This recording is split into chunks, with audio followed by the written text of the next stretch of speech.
Bonjour et bienvenue dans cette nouvelle vidéo, ici le fan de Comia, et aujourd'hui on va discuter du dernier tournoi. Donc c'était un petit tournoi, donc en 5 rounds, on était une vingtaine de joueurs, et du coup comme vous pouvez le voir, j'ai joué le deck Grimmsnarl, donc en Goliath en français, et je vais vous présenter les principales cartes du deck. Évidemment, comme à chaque fois, vous avez la decklist en description et je vais vous expliquer quelle a été ma réflexion dans la création de ce deck, parce que j'y ai mis beaucoup de temps, j'ai mis beaucoup d'intention. Donc j'ai réfléchi cette fois-ci parce que je fais pas partie d'une decklist qui existait déjà. Je m'en suis un peu inspiré, hein. Il y a beaucoup de gens qui ont déjà joué en Goliath évidemment, mais j'ai essayé de créer la liste qui me correspondait le plus à mon style de jeu. Mais avant de commencer, n'hésitez pas à vous abonner, n'hésitez pas à mettre un pouce sur cette vidéo, et on commence tout de suite. Et comme à chaque fois qu'il y a un tournoi, eh bien à la fin on ouvrira les deux petits boosters récompenses, donc restez bien jusqu'à la fin.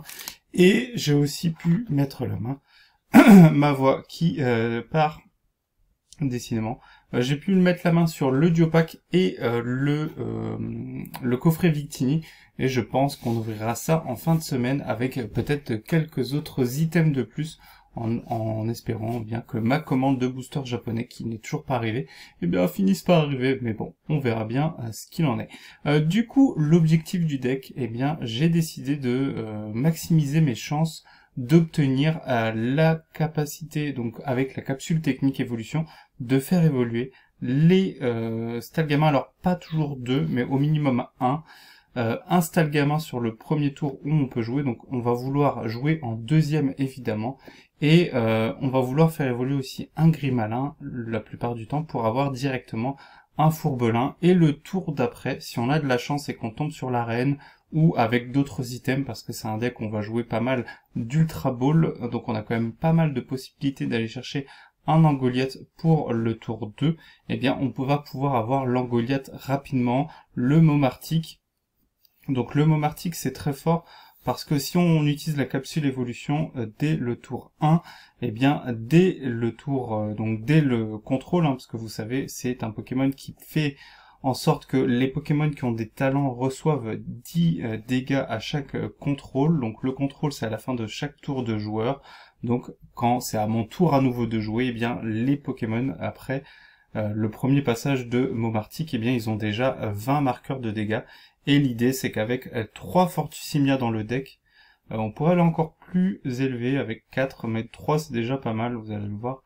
Et bien avec 3 Fortussimia, on va pouvoir renvoyer ces dégâts de nos Pokémon, parce qu'on va aussi avoir des Pokémon qui ont des talents, et on va pouvoir renvoyer les dégâts sur les Pokémon adverses. Et comme si on affronte un deck qui ne joue pas Fortussimia, mais c'est vrai que Fortussimia est joué dans énormément de decks maintenant, et c'est intervenu lors du tournoi, eh bien on va pouvoir mettre des KO assez facilement. On joue le Ursaking pour le endgame, il n'a pas servi, je crois que non, il n'a pas servi. Mais bon, en même temps, vous allez le voir, il y a des rondes qui ont été très courtes, donc c'est sûr qu'il pouvait pas servir. Et l'idée, c'est que avec Angoliath, son attaque, où on va placer 30 marqueurs de dégâts, donc 3 marqueurs de dégâts, pardon, donc 30 dégâts sur un Pokémon de banc, eh bien, on va pouvoir finir avec le déplacement des Fortussimia. Et du coup, c'est une ligne évolutive assez courte de 3-2-2. J'avais fait des tests en 4-2-2. On n'est pas dans du foot, on est bien dans Pokémon, hein, ne vous inquiétez pas, ne changez pas de chaîne. Mais j'étais peu satisfait dans le sens où je trouvais que c'était assez lourd au niveau des Grimalins. Parce que comme on n'a que 2 Angoliath X, eh bien avoir 3 Grimalins, à part dans les situations où on est sûr d'en perdre un, c'est pas très utile. Donc je m'étais dit que 3, ça suffisait, et les tests que j'ai fait, ça marchait plutôt bien. Je vous en parle juste après, on va continuer, on finit juste sur les Pokémon. Shaymin pour le miroir, et par exemple pour le Gardevoir avec le Hurle-Queue. Donc ça sert à peu près dans, on va dire, 50% des match-ups. Ça n'a pas toujours servi, mais à ce moment-là, je l'ai pas utilisé, donc c'est pas grave. Ça fait un objet, ça fait une carte qu'on peut utiliser pour, par exemple, utiliser l'Ultra Ball, le Luanthérèse, et ainsi de suite. Le Haut de Fer a été très très utile, évidemment, avec son talent qui, en se défaussant, il renvoie le Pokémon du poste actif de notre adversaire sur le banc, et notamment un adversaire qui jouait la nouvelle version de Gardevoir. Alors, Encore une fois, pas 100% convaincu que ça soit la plus forte. On verra ce que ça donnera, notamment au Worlds ce mois-ci. Mais il y avait un adversaire qui jouait un gardevoir avec Moyade et le Moyade qui était sur le poste actif. Et grâce à Hôte de Fer, j'avais quelques petits trucs que je pouvais faire. Mais évidemment, Moyade, s'il est sur le poste actif, il empêche d'utiliser des items et des outils Pokémon à attacher au Pokémon.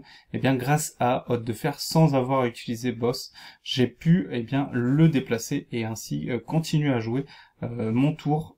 Et c'était très utile, évidemment. Donc, il a quand même fait le job, donc je pense que ça restera dans le deck, dans cette version du deck, ça c'est sûr. Donc je vous le disais, j'ai optimisé, j'ai fait des tirages, c'est-à-dire que une fois que j'avais choisi mon deck, je faisais des tirages, je simulais un tirage, c'est-à-dire que je mélangeais mon deck de 60 cartes et je faisais les 7 cartes de pioche et derrière du coup je plaçais les récompenses, je prenais mon top deck et je regardais si j'étais en capacité, grâce à la capsule évolution, grâce à tous les autres outils, donc ça pouvait être l'Arine de Smashings, Quencia, il y a des Poffins dans le deck aussi, il y en a 3, il y a 2 Ultra Balls, donc on a quand même pas mal d'outils pour aller chercher des Pokémon, et je regardais si, après le tour 1, en commençant deuxième, si on commence en premier, c'est un peu plus délicat, mais en commençant deuxième, je regardais si on avait la capacité d'utiliser donc la capsule technique évolution, et du coup d'avoir au minimum un Fourbelin et un Momartic sur le banc pour le deuxième tour, quand notre adversaire va commencer à jouer. Et sur une trentaine de tirages, ce qui est quand même déjà pas mal, j'étais à peu près à 50% de chance d'avoir cette issue favorable en commençant deuxième.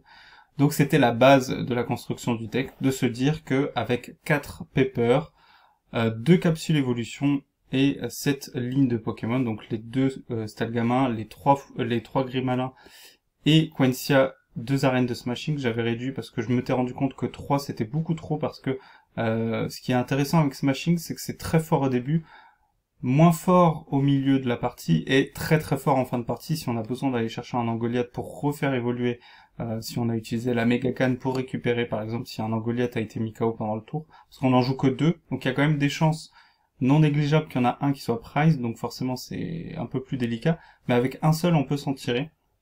Et je m'étais dit, voilà, j'ai tout ça en main, comment faire en sorte que les conditions soient réunies pour que au deuxième tour, je commence mon tour avec au moins un Momartic pour avoir déjà par exemple placé des dégâts. Souvent ça va pas être sur notre banc parce que on n'a pas toujours un Fortissimia qui est déjà placé. Si on ouvre avec Fortissimia et la capsule évolution et qu'on utilise Fortissimia pour faire évoluer les Pokémon du banc, c'est pas grave parce que du coup on a déjà une énergie pour commencer à déplacer des dégâts dès le tour 2, donc c'est très bien aussi. Et quoi qu'il en soit, ça a plutôt bien marché. Donc j'ai fini en 2-3, 3 défaites, une défaite un peu amère, hein. J'ai joué contre justement, c'est ce que je vous disais, le deck Gardevoir Moyade. C'était très difficile parce que mon adversaire jouait aussi 2 capsules d'évolution. Moi j'en joue qu'une seule parce que, a priori, il suffit de l'utiliser une fois à un moment très opportun. Fortissimia permet de déplacer beaucoup de dégâts. Le bonbon est encore beaucoup joué dans la méta, donc forcément on va souvent avoir du 70 à 300. Donc l'écart est énorme, et la capsule d'évolution, si vous ne savez pas, ça permet de retirer les évolutions. Alors je crois que c'est l'évolution la plus haute. Non, c'est chacun des Pokémon...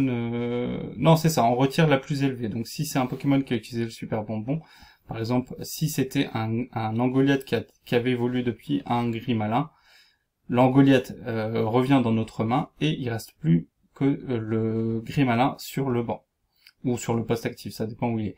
Et donc si c'est un Pokémon qui a déjà plus de 70 dégâts infligés, le Pokémon est KO. Donc l'idée c'est ça marche très bien contre Gros Mago, ça marche très bien contre les Dispareptiles, ça marche très bien contre beaucoup de decks, et mon adversaire qui jouait du coup Gardevoir Moyade l'a utilisé 2 fois de suite, et en fait ce qu'il a fait ainsi, c'est qu'il a ralenti ma progression. C'était pas tant pour mettre KO des Pokémon. La première fois j'ai été très surpris, mais en fait il voulait juste ralentir l'arrivée du Angoliath, parce que si Angoliath arrive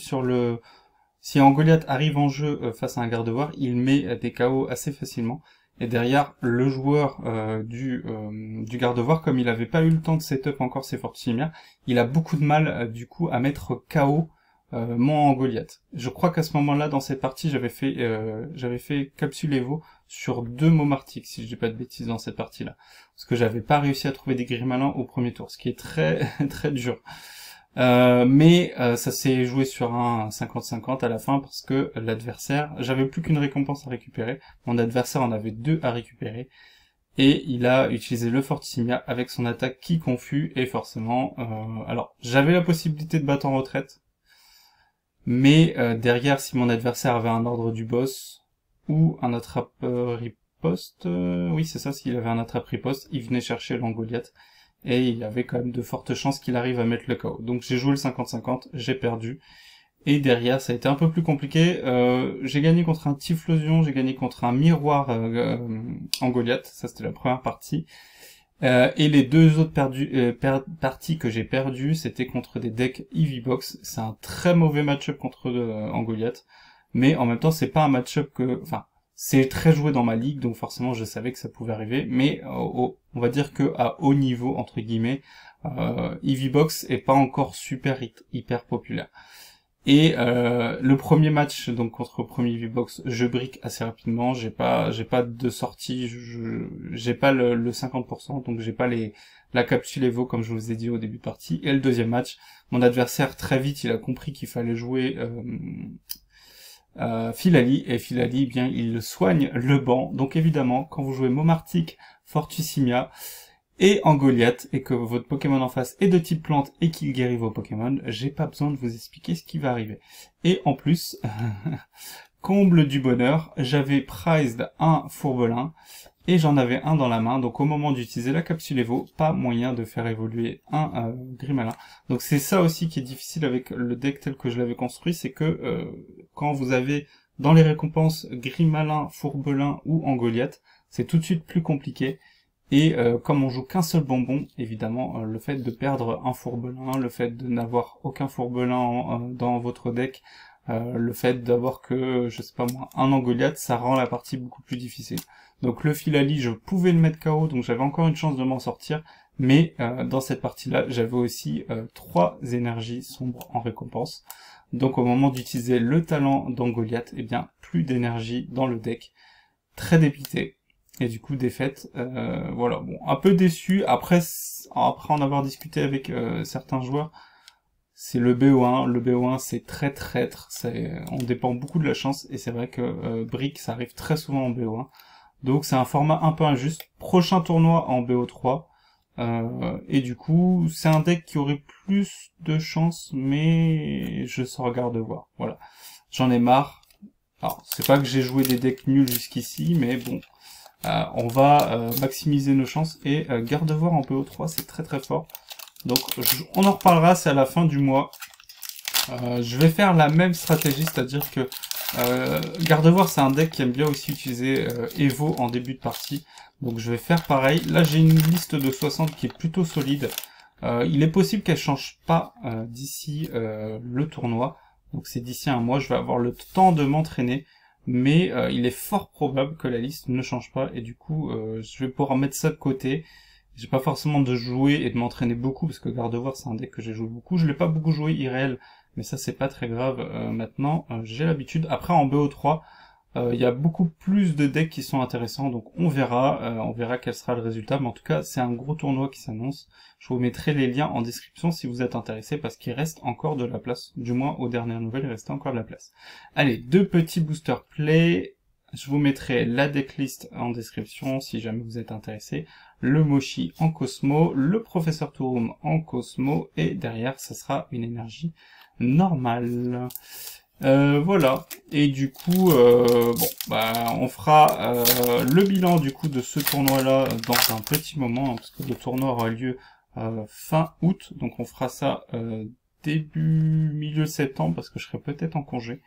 Donc on va voir, on en rediscutera. En tout cas, on enchaîne avec le deuxième booster. Le Félicanis, sympa. Un Peaufin copain en Cosmolo, ça c'est bien, ça va remplacer les versions, on va dire, normales que j'ai dans mes decks. Donc ça c'est très sympa. Et derrière, ça sera un Metang. C'est pas un Pokémon que je joue, mais pourquoi pas. en Cosmo Holo, ça fait toujours plaisir. Et donc, 2 petits boosters, pas de Hex cette fois-ci. La dernière fois, on avait eu Hogar Pompière. Non, c'était pas Hogar Pompière. Je sais plus qui on avait eu. Je sais que j'ai eu Rugilune, j'ai eu Mew. Je vais juste finir, pardon, en disant, donc désolé ça a coupé, j'allais finir en disant que, eh bien, on se retrouve cette semaine pour l'ouverture du coffret Victini, donc on fera ça en fin de semaine. Je sais pas encore si j'ouvrirai les boosters, peut-être la moitié, qu'il y en a 4 dans le coffret. La Jumbo, je pense que je vais la mettre dans un cadre parce qu'elle est plutôt assez jolie. Il faut que je trouve une solution pour essayer de la protéger cadre, mais en tout cas, ça fait plutôt plaisir. J'étais, on va dire, assez mitigé, mais de la voir en vrai, je pense que vous allez être nombreux à apprécier cette carte. C'est vrai qu'elle est vraiment très belle, et le fait que le coffret soit disponible encore, alors aujourd'hui, je sais pas, mais en tout cas, il y avait quand même il y avait, on va dire, il y avait des quantités. La demande, je pense qu'elle était moindre vu qu'il n'y avait pas les ETB. Donc je pense que vous avez, a priori, pu vous l'offrir, le coffret. N'hésitez pas à me dire dans les commentaires si vous avez réussi à le trouver. Et on se retrouvera en milieu de semaine pour la vidéo sur les AR. On a beaucoup de choses à dire sur ce mois-ci. Parce que l'arrivée d'une nouvelle série, mais arrivée d'une nouvelle série avec plus d'une centaine d'AR. Et surtout le petit crapustule qui agite un peu le marché. On aura l'occasion d'en discuter dans cette vidéo. Et je vous dis à bientôt. Allez, ciao!